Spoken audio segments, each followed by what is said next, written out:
आज नया चैप्टर शुरू होने जा रहा है और वो नया चैप्टर है वनस्पति जगत। अरे क्या है लाला वनस्पति जगत। जैसा जैसा कि आपको ये दिखाई दे गया कि वनस्पति जगत और चैप्टर नंबर 3 हमारी बायोलॉजी 11th क्लास की, किसकी 11th क्लास की बायोलॉजी का चैप्टर 3 वनस्पति जगत शुरू होने जा रहा है। बहुत तगड़ा मजा आने वाला है। यदि आप पढ़ोगे तो दिल से पढ़ोगे तो मजा आने वाला है। बहुत तगड़ा अच्छी क्लास होने वाली है। आज की चैप्टर शुरू होने जा रहा है और बिना कुछ देरी के किए अब चैप्टर को लपेटते हैं भाई साहब। बिना कुछ देरी के किए हुए चैप्टर की शुरुआत करते हैं। हालांकि मैंने 2 चैप्टर जो थे, हमारा जो जीव जगत था और जीव जगत का जो वर्गीकरण था, वो मैंने करा दिए थे। अगला जो चैप्टर आता है वो वनस्पति जगत का आता है। इसको पढ़ते हैं। लला मैं हेडिंग डाल देता हूं, हालांकि ये डरी हुई। क्या समझते हैं वनस्पति जगत? मैं आपसे क्वेश्चन करूं कि वनस्पति जगत क्या है। मैंने आपसे क्वेश्चन किया कि वनस्पति जगत क्या है। लला क्या मैं ऐसे लिख सकता हूं कि वनस्पति जो है, वनस्पति जो है ये 2 शब्दों से मिलकर बना होता है। एक तो वन और दूसरी अस्पति।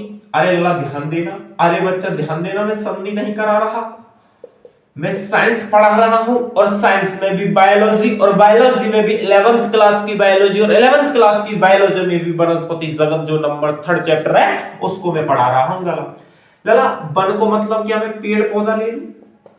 पेड़ पौधा, हाँ या ना? इतनी सी बात आपकी डन हो रही होगी। और इस जगत है ही है, इस जगत है ही है के ना इस जगत? अरे हत्या के ना, हत्या के ना इस जगत, हत्या ना। और लला अस्पति को मतलब जो होता है हिंदी में वो होता है अस्तित्व का हो लला। अरे बच्चा मैं यहां वनस्पति जगत है क्या कर रहा हूं, डिफाइन कर रहा हूं लला। चैप्टर की शुरुआत इस शब्द से करें तो ज्यादा बेटर रहेगा। अस्पति का मतलब होता है अस्तित्व, अस्तित्व। और अस्तित्व यहां पे हम कर देते हैं श्रेष्ठता।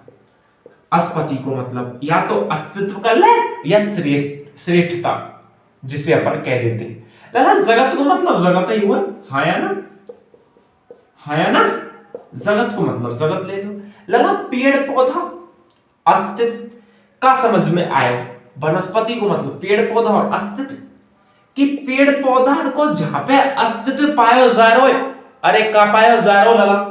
पेड़ पौधों का जहां क्या पाया जा रहा है, अस्तित्व पाया जा रहा है। जहां श्रेष्ठता पेड़ पौधों की हो रही है, जहां अस्तित्व पेड़ पौधों का पाया जा रहा है, उसे ही हम क्या कह रहे हैं? वनस्पति जगत कह रहे हैं। जहां पेड़ पौधों का जो अस्तित्व है वो पाया जा रहा है, उसे ही क्या कह रहे हैं? उसे ही हम वनस्पति जगत कह रहे हैं। जहां पेड़ पौधों का अस्तित्व पाया जाता है, जहां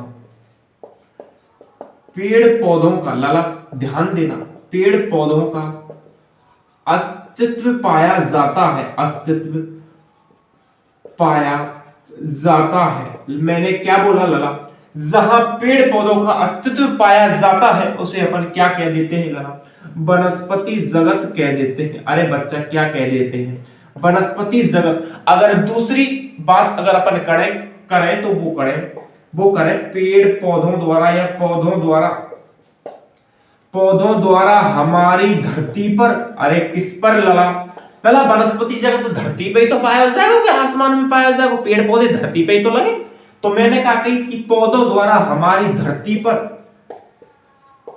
घेरा गया आवरण, घेरा गया आवरण। अरे लला ध्यान देना, अरे बच्चा ध्यान देना, हमारी पृथ्वी पर पेड़ पौधों के द्वारा घेरा गया आवरण या एक समूह क्या कहलाता है लला? वनस्पति जगत कहलाता है। अरे बच्चा क्या कहलाता है? वनस्पति जगत। और वनस्पति जगत क्यों कहलाता है लला? मैंने कहा पेड़ पौधों द्वारा।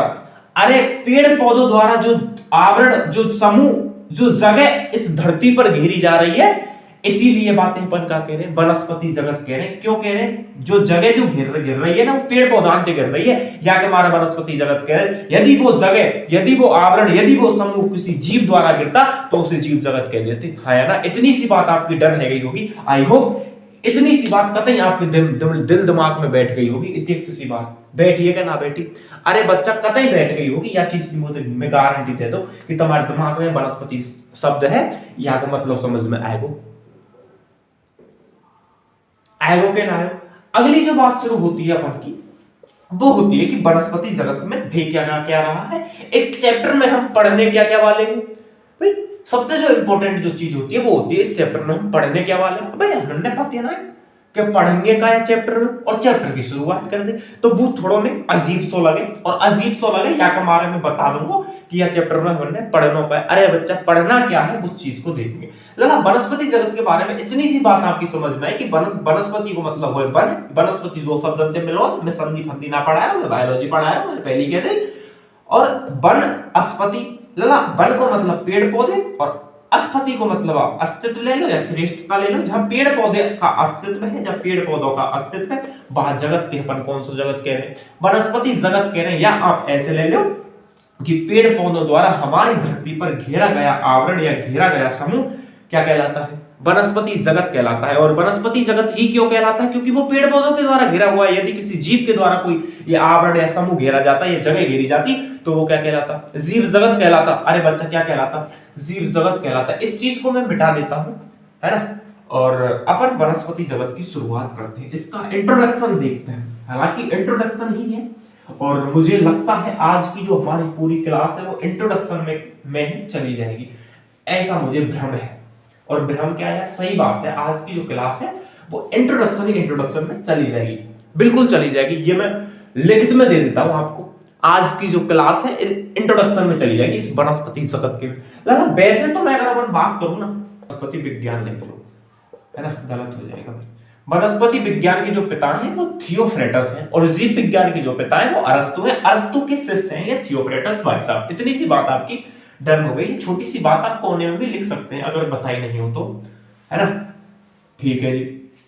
अब इस चैप्टर में हमें पढ़ना क्या है, मैं जो बात आती कि इस चैप्टर में पढ़ना क्या है, तो इस चैप्टर में आप धीरे धीरे देखते जाइए। पहली जो चीज इस चैप्टर में अपन ने पढ़नी वो पढ़नी है थैलोफाइटा। आप लिखते जाना लगा, और थैलोफाइटा थे अपन शैवाल कहते हैं, कुछ टक में आप लिख लीजिए, ठीक है जी।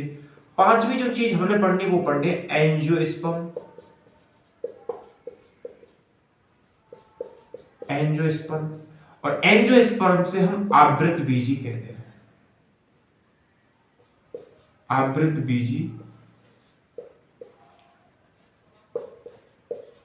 आवृत बीजी पादप। और लला छठवें नंबर की जो चीज हमने पढ़नी है वो पढ़नी है पीढ़ी एकांतरण। पीढ़ी एकांतरण, अब लला पीढ़ी एकांतरण को मतलब मैंने सेकंड नंबर के चैप्टर में बताया, और सेकंड नंबर के चैप्टर में क्या बताया, पादप के जीवन चक्र में दो अवस्थाएं हमें, दो अवस्थाएं हमें, और इन दोनों अवस्था ने यदि पादप पूरा कर ले तो भाई तो पीढ़ी एकांतरण कह दे कि ना कह दे, बिल्कुल कह दे भाई साहब। और आगे आपको पूरा डिफाइनेशन आगे विस्तार से हम यहाँ के बारे में पढ़ेंगे, कतई पढ़ेंगे, पूरा मजा आते पढ़ेंगे, मजा लेके पढ़ेंगे। इतनी सी बात भी डन कर लो। अब यहाँ पे पढ़ने हमने ये चीजें, केवल और केवल ये चीज अगर हमने पढ़ ले तो ये चैप्टर का हो जाएगा, खत्म हो जाएगा ये चैप्टर। अब बात ये आती है एक कहाँ है, ई थैलोफाइटा का, ई ब्रायोफाइटा का, ई टेरिडोफाइटा का, ई जिम्नोस्पर्म का, ई एंजियोस्पर्म का, ई पीढ़ी एकांतरण का। भाई कहाँ है? आप नए नए स्टूडेंट हैं, 10th क्लास पास करके आए हो, आपने शायद की बात है दो तीन शब्द इसमें ऐसे होंगे जो आपने पहली बार सुने होंगे, दो तीन शब्द शायद मेरे हिसाब से। आप ये कहाँ है? तो लाला मैं बता दूं ये पादप है। क्या बता दूं? पादप है। अब कि कौन कैसो पादप है, कौन कैसो पादप है, यह चीजें हम आगे देखेंगे। कैसे देखेंगे कि ये पादप कैसो, ये पादप कैसो, ये पादप कैसो, ये पादप कैसे, इन पादपों के बारे में यह छोड़ के ये सब पादप है। अभी ये पादप कैसे, ये अकेलो पादप ना, यहाँ बहुत सारी चीज आवे, बहुत सारे पादप आवे मिल मिल के, तो ये पादप है, इनके बारे में हमने पढ़ा। अब बात ये आती है कि इनके बारे में हमने पढ़ना क्यों है भाई, हमारा का लेना देना इनके, शैवाल है हमारा कब काम आएगा भाई, ब्रायोफाइटा भाई मतलब का है रे, हम क्यों पढ़े इनके बारे में। तो मैं ये छोटा सा कॉन्सेप्ट जो होते हैं ना, हालांकि मैं ऐसा नहीं कह रहा ज्ञान सबके पास है, जितने भी टीचर साइंस के सभी के पास भरपूर ज्ञान है, और मेरे से ज्यादा ही ज्ञान होगा, बिल्कुल होगा यार। ये पढ़ना क्यों है भाई, हम बायोलॉजी ले ली, क्यों ले ली हमें पता ही नहीं। शैवालन को उपयोग, जैसे कि आप पढ़ेंगे परागकण, और परागकणों को उपयोग विदेशों में टैबलेट बनाने को लिए, टैबलेट बनाई जाए परागकणों के, भाई उनके बारे में हमने अध्ययन करो। और अध्ययन मान के चल, मैं यहाँ थैलोफाइटा के बारे में अध्ययन कर रहा हूँ और वो कोई ऐसी चीज पता पड़ गई कि थैलोफाइटा मेरे दैनिक जीवन में काम आ सके, तो मैं यहाँ उपयोग में ले सकूं के ना ले सकूं, शैवालन में उपयोग में ले सकूं के ना ले सकूं। टेरिडोफाइटा के जो पादप है, मैंने इनके बारे में अध्ययन कर लियो, तो वो पता पड़ जाएगा इन्हें सजावट के रूप में ले, तो सजावट के रूप में ले तो मैं मेरे घर में लियांगो के नहीं लियांगो, और घर में लियांगो तो रख दूंगा घर के बाहर, और घर के बाहर रख दूंगा तो घर की खूबसूरती बढ़ा देंगे। और क्यों बढ़ा देंगे, और क्यों, वो कैसे पता पढ़ो, मैंने यहाँ के बारे में पढ़ो, जब वो पता पढ़ो कि ये जो पादप है इन्हें सजावट के रूप में उपयोग में लेमे के ना लेमे, जब वो कब पता पढ़ो, जब मैंने इनके बारे में पढ़ो, तो केवल और केवल ये उद्देश्य है इनका पढ़ने का कि इनका हमें दैनिक जीवन में इनको कहीं ना कहीं हमें उपयोग आवे, कहीं ना कहीं इनका उपयोग है हमारे दैनिक जीवन में, लेकिन उस उपयोग से हम वंचित रहते हैं, इसलिए हमने पता ना कि इनको ये हमारे पढ़ने क्यों है, हमें यो पता ना लगे। हालांकि इनका उपयोग भाई शैवालन बहुत जगह काम आ जाए, कहीं ना कहीं दवाइयों के औषधियों के रूप में काम आता है भाई सब शैवालन, औषधि बनाने में काम आवे, दवाई बनाने में काम आवे। अब दवाई बनाने में काम क्यों आवे, क्योंकि हमने पता करेगा, क्योंकि हमने पढ़ लियो या के बारे में, या के बारे में हमने पता नहीं पढ़तो। इतनी सी बात आपकी डन हो गई, तो मैं इसको मिटा देता हूं, थोड़ा सा और इंट्रोडक्शन विस्तार से थोड़ा पढ़ने वाले हैं। अब आप इन्हें लिख लियो एक कॉपी पे, अगर मेरी क्लास आप ले रहे होंगे तो लिख लियो, अगर दिल से ले रहे होंगे तो। इसको मैं मिटा देता हूं भाई साहब, ठीक है। अब इसको मैं मिटा रहा हूं भाई साहब, थोड़ा सा इंट्रोडक्शन, हालांकि हमने ये चीज पढ़नी है चैप्टर में, और थोड़ा सा इंट्रोडक्शन, ये पादप किस किस प्रकार के हैं, ध्यान देना बच्चा, बहुत मजा आने वाला है। थोड़ा सा इंट्रोडक्शन इसके बारे में अपन पढ़ने वाले हैं, ठीक है। वनस्पति जगत का मतलब आपको समझ में आ गया, और ये कौन क्या क्या चीज इस चैप्टर में पढ़नी है ये भी समझ में आ गया। बात आती है मतलब परिचय की, किसकी आती है, और परिचय किसकी आती है, परिचय। अभी परिचय कहाँ है भैया, परिचय का थे मैं इंट्रोडक्शन का थे मैं, मेरे बारे में मैं बताऊं, परिचय का थे आइडेंटिटी, तेरी आइडेंटिटी यानी पहचान का है परिचय। मेरे बारे में मैं कोई को बता रहा हूं, पूरी डिटेल में बता रहा हूं कि ऐसो में फलानी जगह पे मैंने जन्म लियो, और फलानी जगह पे मैं चले गो, और ऐसो मैंने कर दियो, और वैसो मैंने कर दियो, या ते में परिचय। अरे का के में बच्चा, परिचय के में, अरे परिचय में अब काय को परिचय हम पढ़ रहे हैं, वनस्पति जगत को पढ़ रहे हैं, वर्गीकरण, पादपों के वर्गीकरण और पादपों के बारे में पढ़ रहे हैं। और पादपों के बारे में क्या पढ़ेंगे, लला एक भाई साहब हुआ करते थे, जो उस भाई साहब का नाम जो है हमने बहुत बार पढ़ा लिखा है, और वो थे R.H. विटेकर। R.H. विटेकर नामक वैज्ञानिक ने, बहुत घिसी पिटी लाइन लिखा रहा हूं बच्चा, वैज्ञानिक ने 10 बार लिख दी होगी मैंने, या बोर्ड पे ही लाइन, और 10 बार तब ने पढ़ ली होगी मुफ्ती। R.H. विटेकर नामक वैज्ञानिक ने पादपों को 1969 में पादपों को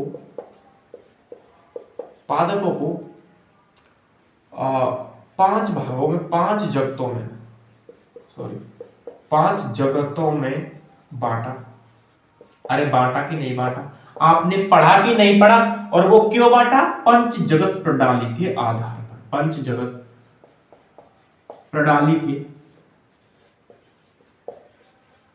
प्रणाली के आधार पर। तगड़ा मजा आने वाला है, तगड़ा, बहुत नेक्स्ट लेवल से पढ़ने वाले हो यहाँ पर। क्यों पढ़ने वाले हो, क्योंकि हम नेक्स्ट लेवल के आदमियों से पढ़ के आए, और नेक्स्ट लेवल के आदमियों का मतलब है कि हम हमारे गुरुदेवों से पढ़ के आए, और गुरुदेव का नाम है सोलंकी सर, मतलब विश्वेंद्र सोलंकी सर नाम चलता है भाई साहब उनका। उनसे हम बायोलॉजी पढ़कर आए हैं, और उनसे बायोलॉजी पढ़कर आए हैं, इसीलिए हम पढ़ा रहे हैं। नेक्स्ट लेवल के आदमी है, ज्ञान सबके पास होता है, लेकिन मजा डाल देते हैं, आपको पढ़ाते हैं। बहुत अच्छे गुरुजी हैं, मैं आपको बता रहा हूं, मतलब दिल में बस रहे हैं वो सोलंकी जी, मेरे सोलंकी गुरुदेव मेरे दिल में बस रहे हैं, बिल्कुल बस रहे हैं। क्यों बस रहे हैं, क्योंकि उनकी वजह से मैं पढ़ाई लगूं। मजा मतलब सोलंकी सर की बात ही अलग है भाई साहब, और मेरे गुरुदेव हैं, ठीक है जी, बहुत रिस्पेक्ट है उनकी मेरे दिल में, उनके लिए। हाँ, तो पंच जगत प्रणाली के आधार पर 5 जगतों में बांट दिया, 5 जगतों में बांटा। अब वे 5 जगत कौन कौन से, तो पहला जगत तो मोनेरा, हत्तों के नाम, दूसरा प्रोटिस्टा, प्रोटिस्टा, तीसरो लला फंजाई, जाते हम कवक जगत कह दे। अरे कह चौथो जो जगत आवे वो आवे पादप जगत, पादप जगत, और पांचवो जो आवे वो आवे जंतु जगत।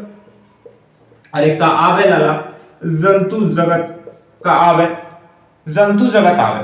अब बात ये आती है कि आर.एच. हुटेकर नामक वैज्ञानिक भाई साहब ने तो ये बांट दिए 5 जगतों में, और इनके बारे में हमने सेकंड चैप्टर में पढ़ भी लिया कि कैसे का हिसाब से इन्होंने बांटे थे।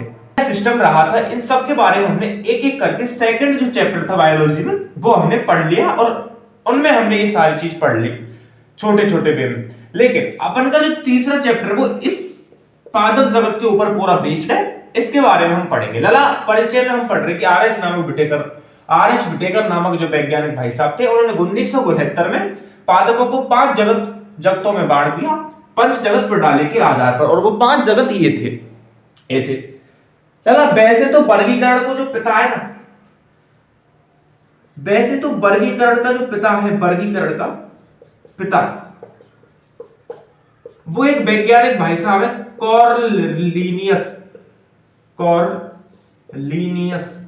इनको कहा जाता है। वैसे तो वर्गीकरण का जो पिता है वो कॉर्लिनियस नामक वैज्ञानिक भाई साहब को कहा जाता है। और वर्गीकरण करने का जो सुझाव था, यानी कि पुष्पी पौधों का, अरे बच्चा क्या बोला, पुष्पी पौधों का, मैंने क्या बोला लाला, पुष्पी पौधों का वर्गीकरण करने का जो सुझाव था ना, वर्गीकरण करने का सुझाव दो वैज्ञानिक भाई साहब थे जो आपकी एनसीईआरटी में सीधा सीधा नाम दे रखा है, जॉर्ज वेंथम, और एक और वैज्ञानिक भाई साहब है, और जिनको नाम है जोसेफ हुकर। इन वैज्ञानिक भाई साहबों ने वर्गीकरण करने का सुझाव दिया। और वर्गीकरण करने का सुझाव कहीं ना कहीं क्यों दिया, क्योंकि इनको ऐसा लगता था कि पुष्पी पादपों को जब हम वर्गीकरण कर देंगे, अलग अलग वर्गों में जब विभाजित कर देंगे, तो उनका अध्ययन करना आसान हो जाएगा। इसलिए इन्होंने ऐसा दिमाग लगाया और वर्गीकरण करने का सुझाव दे दिया, और एक वैज्ञानिक भाई साहब ऐसे चले, उन्होंने वर्गीकरण कर दिया। इतनी सी बात आ गई समझ में। इतनी सी बात अब तक हमने पढ़ी है इस परिचय में। लला आप इसको लिख लीजिए, मैं इसको मिटा देता हूं क्योंकि ब्लैक बोर्ड पर व्हाइट बोर्ड पर जगह नहीं है। अरे क्या नहीं है लला, जगह नहीं है, इसीलिए इसको मिटाना पड़ेगा। अगली जो बात आती है वर्गीकरण में, मैंने क्या कहा कि वैसे तो वर्गीकरण को जो पिता है ना वो लीनियस को कहा जाता है ना, और वर्गीकरण करने को जो सुझाव था, वर्गीकरण का जो पिता है ना, वर्गीकरण करने का जो सुझाव था वो वैज्ञानिक कौन ने दिया,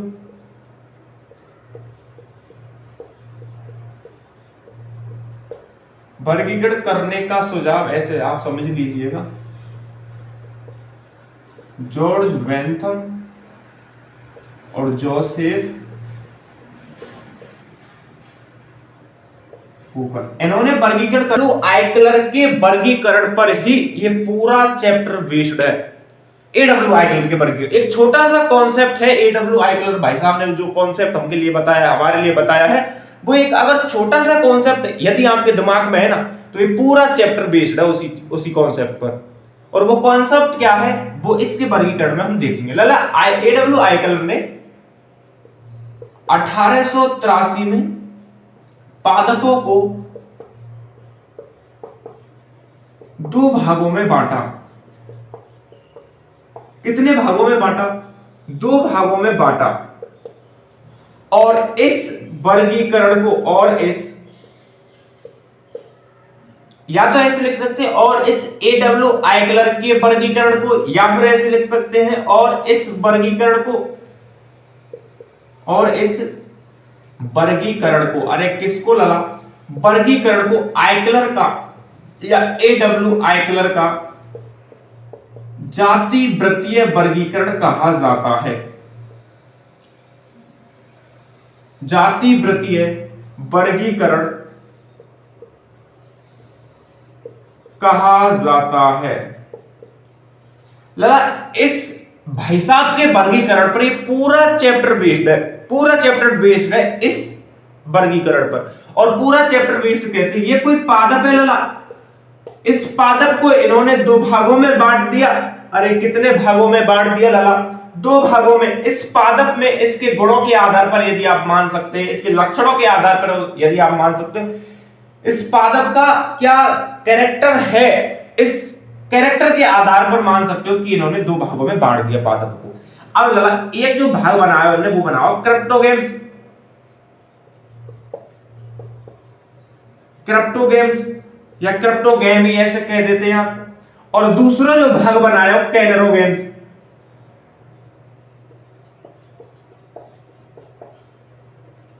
कैनरोगेम्स बनायो। इतनी सी बात है गई।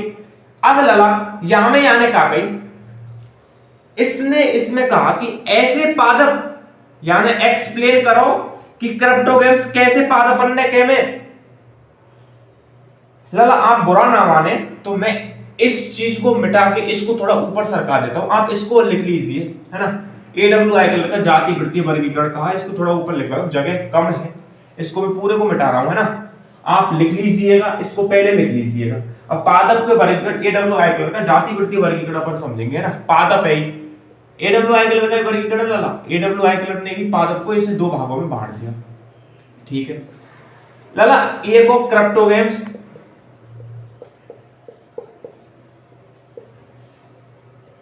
और दूसरा कैनरोगेम्स।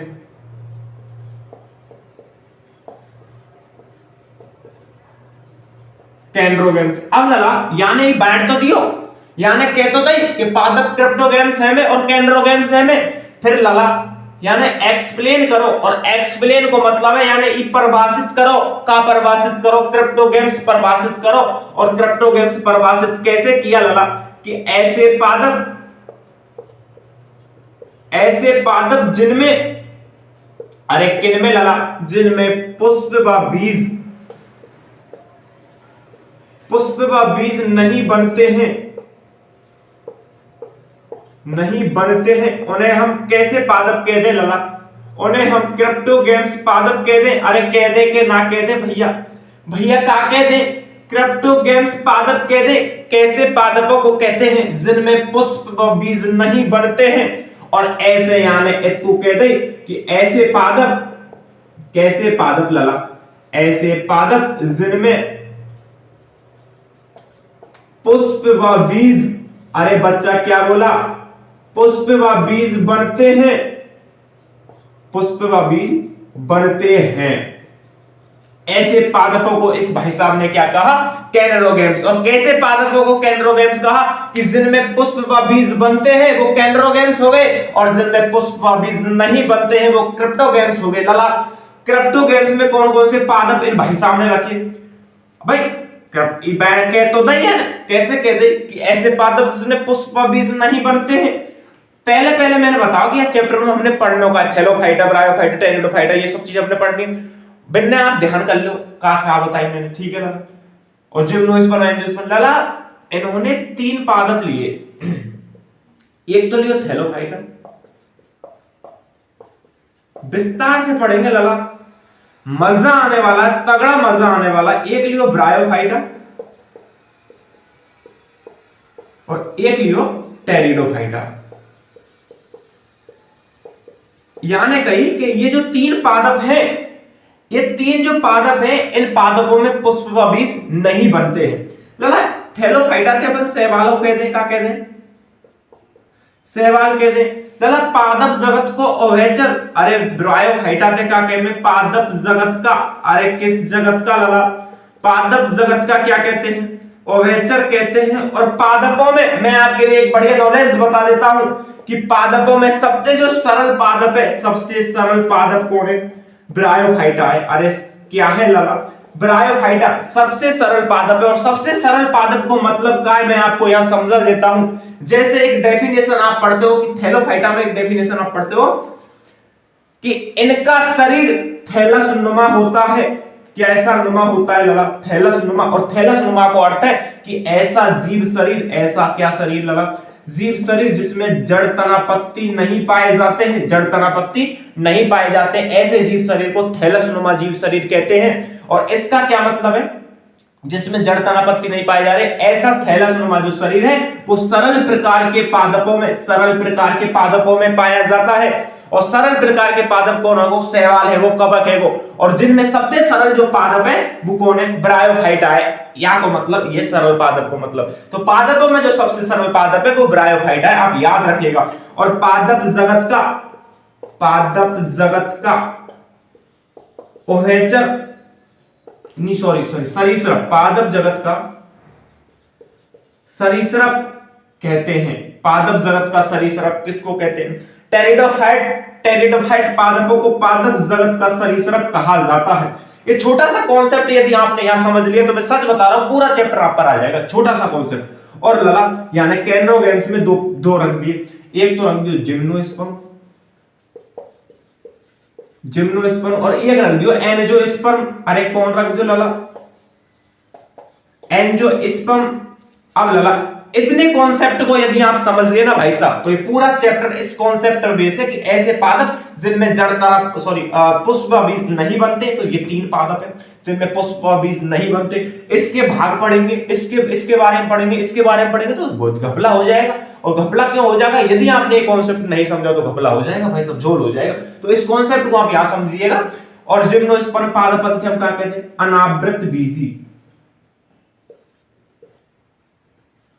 अनावृत बीजी पादप। ललाया को मतलब का है? ललाया को मतलब का है कब पढ़ेंगे? जब ई हेडिंग आवेगी ब्लैक बोर्ड पे, जब या के बारे में पढ़ेंगे। और इनते कहते हैं आवृत बीजी। एक एक कॉन्सेप्ट क्लियर होता जाएगा। अगर आप दिल से और मन से पढ़िएगा तो एक एक कॉन्सेप्ट क्लियर होएगा। लला इतनी सी बात जब आपने डर करी, और कितनी सी बात डर करी कि लला ऐसे पादप जिसमें पुष्प, मैं 10 बार पुकार के बोल रहा हूं कि ऐसे पादप जिसमें पुष्प बीज नहीं बनते हैं, थैलोफाइटा, ब्रायोफाइटा और टेरिडोफाइटा। और ऐसे पादप जिसमें पुष्प बीज बनते हैं, जिम्नोस्पर्म और एंजियोस्पर्म हो गया। लला इस चैप्टर में और इस चैप्टर का मतलब है कि वनस्पति जगत वाले 3rd चैप्टर में हम पढ़ेंगे पादपों के बारे में, पूरा पादपों के बारे में पढ़ेंगे। तो क्यों ना पादप की संरचना हालांकि आपकी एनसीईआरटी में नहीं दे रखी, लेकिन हमें समझने के लिए पढ़नी पड़ेगी। और एक छोटा सा उसमें भी इसी तरह एक छोटा सा कॉन्सेप्ट है कि पादप की संरचना में 2 तंत्र पाए जाते हैं। उन तंत्रों को हम पढ़ के फिर ये चैप्टर चालू होगा इस थैलोफाइटा से। मैंने पहले बताया था कि इस चैप्टर में हमने क्या पढ़ना है, थैलोफाइटा ब्रायोफाइटा बताया ना। तो ऊपर थैलोफाइटा लिख रहे हो कि ना लिख रहे हो? अरे लिख रहे हो कि ना लिख रहे हो लगा। तो पहला ही चैप्टर यहां से शुरू होगा, फिर इनके बारे में पढ़ेंगे, फिर पीढ़ी का अंदर पढ़ेंगे, फिर खत्म हो जाएगा कि नहीं हो जाएगा। क्योंकि इस चैप्टर में हम पादप के बारे में पढ़ने वाले हैं, इसलिए छोटा सा कॉन्सेप्ट पादप की संरचना से संबंधित आता है, उसको हम समझेंगे लला, उसको आप समझिएगा। मजा आने वाला है, तगड़ा मजा आने वाला है, बहुत मजा तगड़ा आने वाला है। अभी ये परिचय में ये कहानी चल रही है हमारे, अभी परिचय खत्म नहीं हुआ है। मैं इस पर जो पॉइंट लिख रहा हूं ना, आप साथ के साथ लिख दे जाना। वीडियो को क्या करके लला? वीडियो को रोककर, अरे वीडियो को क्या कर लला? वीडियो को रोककर इन सारे पॉइंटों को आप एक एक करके लिखते जाना। अगली जो बात आती है कि पादप की संरचना, पादप की संरचना लला, पादप की जो संरचना हो ना, क्या होती है? पादप की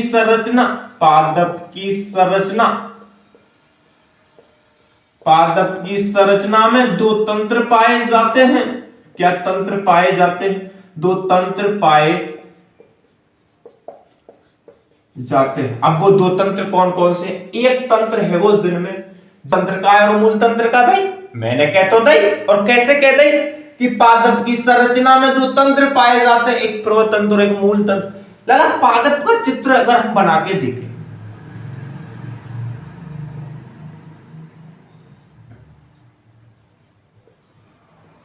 क्या ये कोई पादप है?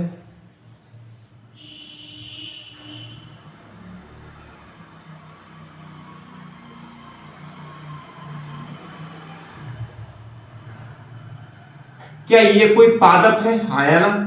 अरे लला मैंने सही कहा क्या ये कोई पादप है? और इस पादप पे क्या ये पत्ती लग रही है क्या? अरे लग रही है क्या ये पत्ती? अरे ये पत्ती लग रही है क्या? ऐसी पत्ती सब जगह लग रही है कि ना लग रही? ये कोई पादप। लला मैंने कह दे कि पादप की सही पूरा एक पादप है, पूर्वकाई पादप। और मैंने कहा कि पादप की संरचना में 2 तंत्र पाए जाते हैं, एक तो प्रोतंत्र और एक मूल तंत्र। लला अब पूर्वतंत्र कायते के में तो या यहाँ ते काट दो और यहाँ ते काट के या अलग कर दो और या अलग कर दो, या ऊपरले भागे या ऊपरले भागे अलग कर दो या और या नीचले भागे अलग कर दो।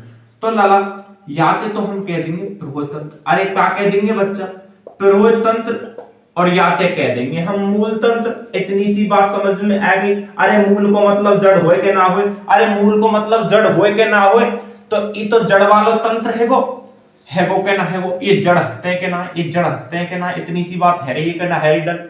और ये प्रोय वाला भाग यानी ऊपर वाला भाग है, इतनी सी बात। ये यहां से लेके यहां तक जो भागे आते तो हम प्रोय तंत्र कह रहे, और यहां से लेके यहां तक जो भागे आते हम मूल तंत्र कह रहे। इतनी सी बात आ रही है, समझ में ना आ रही। अब प्रोय तंत्र में हम निम्न भाग पढ़ते हैं।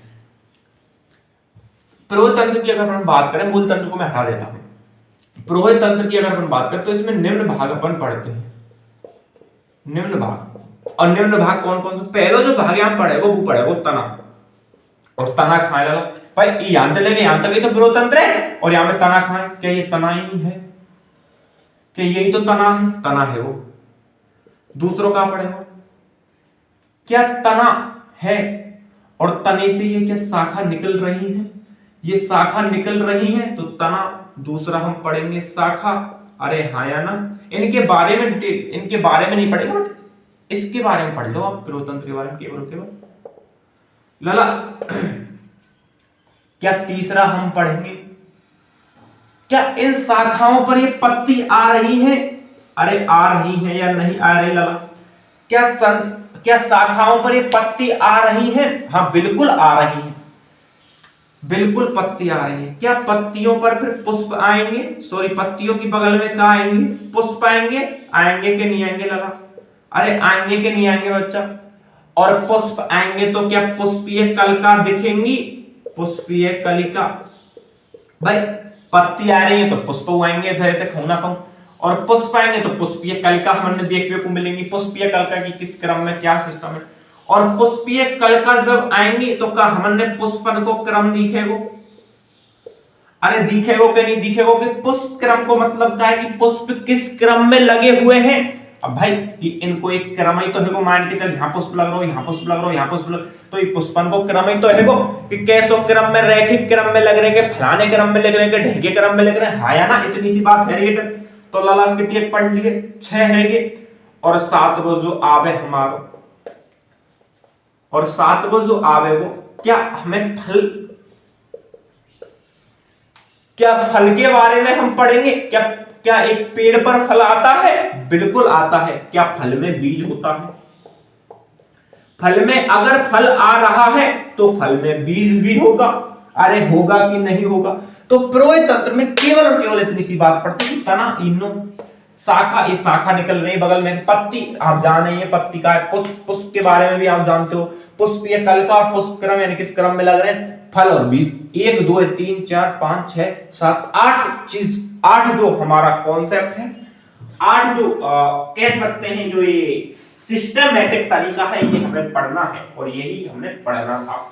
इतनी सी बात आपकी डन है गई होगी, आई होप बिल्कुल आपकी डन है होगी। और क्यों है होगी डन, क्योंकि आपको पढ़ाया जा रहा है, और किस के द्वारा पढ़ाया जा रहा है, एक बायोलॉजी का लप्पू सा टीचर है यानी कि मैं, और मैं आपको पढ़ा रहा हूं, इसलिए आपको समझ आना चाहिए, ठीक है जी। इतनी सी बात जब आपकी डन है रही है ना लाला, ठीक है, ये चीज हम तंत्र के बारे में पढ़ लें। लाला दूसरा भाग हमने पढ़ो, कहीं ना कहीं आपको ध्यान हो तो मूल तंत्र, अभी जस्ट पढ़ा है, ये मूल तंत्र है वो क्या है। अब इस मूल तंत्र के बारे में, भाई प्रोतंत्र के बारे में तो पूरा पढ़ लियो कि प्रोतंत्र के इतने भागों, अब यहाँ मैं बता दे रहा हूँ, प्रोतंत्र पूरे है ना, आप लिख लीजिएगा यार, साथ ही साथ लिखते जाओ, ज्यादा कॉन्सेप्ट में ज्यादा लिखा भी नहीं रहा यार, खुद लिख रहा हूँ उसे यहाँ पे लिखते जाओ यार। ऐसा तो अपना तुमको परिभाषा बोल रहा हूँ कि प्रोतंत्र में फलाने रह के भागो लिखो, तब मैं नहीं लिख रहा हूँ, मैं संगी संग लिख रहा हूँ कि ना लिख रहा हूँ, अरे लिख रहा हूँ कि ना लिख रहा हूँ, और क्यों लिख रहा हूँ, तुमने याद संगी संग है तो जाए, टाइम खराब नहीं हो। अब मूल तंत्र आएगा दूसरो, मूल तंत्र जो होता है ना, यानी कि मूल तंत्र को मतलब क्या है, जड़ वाला भाग, तो यह पादप, इसमें डेफिनेशन पढ़ेंगे, यह पादप का भूमिगत भाग होता है, यह पादप का भूमिगत भाग होता है, और यह पादप को स्थिर रखने का काम करता है, रखने का काम करता है। लला यह इसके द्वारा यह पादप को खनिज लवण तथा जल प्रदान करवाता है, जल प्रदान करवाता। अरे करवाता है कि नहीं करवाता लाला? ये जड़ जमीन में होती हैं, ये भूमिगत भाग हत्ते के नाय। और लाला भूमिगत भाग है तो भूमि में नीचे पानी पाया जाए, और पानी पाया जाए तो यहाँ पत्तीन तक ले जाएगो कि नहीं ले जाएगो पानी। जड़ों के द्वारा जाइलम और फ्लोएम, जाइलम जो हो वो जल को का करे? अरे का करे लाला? बिल्कुल करे, का करे? परिवहन करे। अरे का करे? परिवहन करे के ना करे। और फ्लोएम जो हो वो खनिज लवण तक ले जा, यानी भांति और भां तक ले जा। लाला खनिज तथा जल प्रदान करे है ना, प्रदान करवाता है। मूल को निर्माण, अरे किसका निर्माण? मूल, या फिर मूल के कोष्टक में आप जड़ लिख दो। इसका जो निर्माण है ना वो मूलांकुर से होता है, मूलांकुर से होता है। ठीक है। दूसरी बात, अगली जो बात अपन पढ़ते हैं वो पढ़ते हैं कि दो प्रकार की मूल होती है। दो प्रकार की क्या होती है? मूल होती है। एक तो होती है प्राथमिक मूल, एक तो होती है दो प्रकार की मूल होती है। एक तो होती है एक बीजपत्री मूल। कैसी है? एक बीजपत्री मूल जाते हम अपस्थानिक मूल कहते हैं। यार समझ लीजिए लाला, समझ लीजिए, ऐसे दिख रहा यार। और दूसरी हो द्विबीजपत्री मूल। द्विबीजपत्री मूल, इतनी सी बात जाते अपन कैसी कोई सी मूल गणे याते तो कछी ना कह दी से कि के में याते मूसला मूल कह दी से लाला। इतने आओ जब मुझे ध्यान आ जाए, मूसला मूल कौन सी मूल कह रहे हैं? और इन मूलन के बारे में हम पढ़ेंगे 5वें नंबर के चैप्टर में, चैप्टर नंबर 5 में पढ़ेंगे हम केवल और केवल मूलन के बारे में कि अपस्थानिक मूल क्या होती है और मूसला मूल क्या होती है, फलांड है क्या क्या होता है, वो सारी चीज अपन पढ़ेंगे। क्या आपको आज के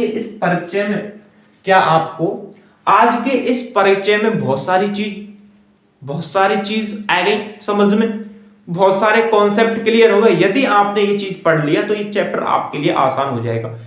नेक्स्ट जो क्लास हमारी आएगी उसमें हम थैलोफाइटा, ब्रायोफाइटा, टेरिडोफाइटा और इनके सब डिटेल में इनके बारे में पढ़ेंगे। और फिर एंजियोस्पर्म, जिम्नोस्पर्म और पीढ़ी एकांतरण, लिवर बट और वो सारी चीज दे रखी है। चैप्टर खत्म हो जाएगा। मस्त होके पढ़िएगा, सुस्त होके पढ़िएगा, दिल से पढ़िएगा, दिल खोल के पढ़िएगा, आराम से पढ़िएगा, एक भी कॉन्सेप्ट नहीं रहेगा। ऐसी हम क्या करते हैं, ऐसी हम आशा करते हैं कि अगर बच्चों का कोई भी कॉन्सेप्ट है वो क्लियर ना रहे, सॉरी कोई भी कॉन्सेप्ट बाकी ना रहे, सब कॉन्सेप्ट क्लियर हो जाए, ऐसी हम मतलब पढ़ाते हैं। जब वो करते हैं मतलब कुल मिला के भजन करते हैं जिसे अपन कह सकते हैं, तो एक भी कॉन्सेप्ट और शायद रहना भी नहीं चाहिए। अगर टीचर का धर्म होता है कि बिंगिर मतलब बच्चों के पूछने से ही वो उनको बहुत सारी चीज बताते हैं ना, बच्चे पूछें जब तो यार वो घबला हो जाता है भाई। तो मन से पढ़िएगा, दिल से पढ़िएगा। नेक्स्ट क्लास कल आएगी, आपको मुझे लगता नहीं कोई कॉन्सेप्ट इस चैप्टर में बचा हो। खैर मिलते हैं नेक्स्ट क्लास में।